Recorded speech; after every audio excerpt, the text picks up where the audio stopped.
First of all, you want to make sure that that is what you want to do, because, you know, if you leave and then come back, your situation could be much worse. So you really want to be sure, and you want to get all your ducks in a row. So you want to know exactly what options you've got in terms of ending your relationship. So it could be that you want to go and stay somewhere else in the short term, because that's going to make it easier and it's going to give you some headspace.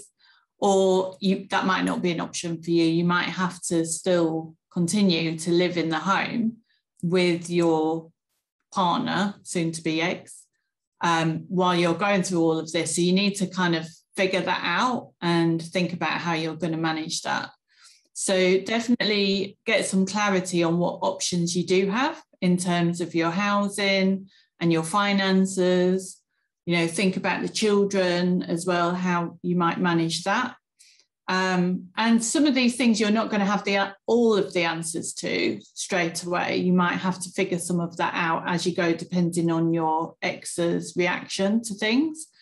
But just try and get as much clarity as you can before you take that step and you have that conversation. And if you're going to have that conversation with your partner, you need to think that through as well. You need to think about how you're going to do that, where you're going to do it, you know, whether you need to be in a public place somewhere because you're worried about their reaction. You know, are you worried about your safety?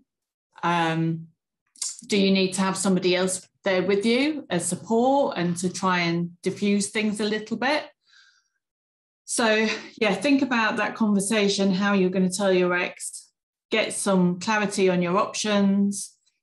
You know, you have to also think about taking responsibility for your happiness, because you can't wait for your partner to change their behaviour. You know, if you're dealing with somebody that's abusive, they are very unlikely to change, because it's all about having a sense of control over the other person. And, you know, sometimes they'll promise to go to marriage counselling, or they'll promise to get, you know, counselling and therapy, etc. But, you know, you have to be realistic. It is quite unlikely to work. And you have to think, you know, how long are you prepared to wait? Are things getting worse? Do I actually need to just bite the bullet and do this and grit my teeth and get through this difficult bit in the short term, but in the long term, actually, I'm going to be a lot happier. So you've got, you are going to have to be the one to make that change and to take that leap and be brave to end that relationship if it is abusive.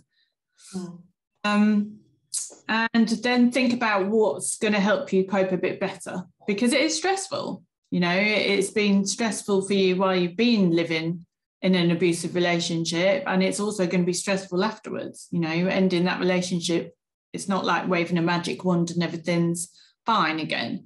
You're going to have to find ways to help yourself feel less stressed and to cope better.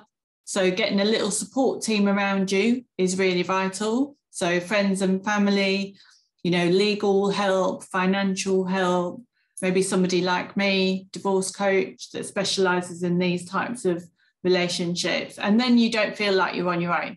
Then you've got a few people around you to help you and to support you through as you navigate this, this exit from your abusive relationship.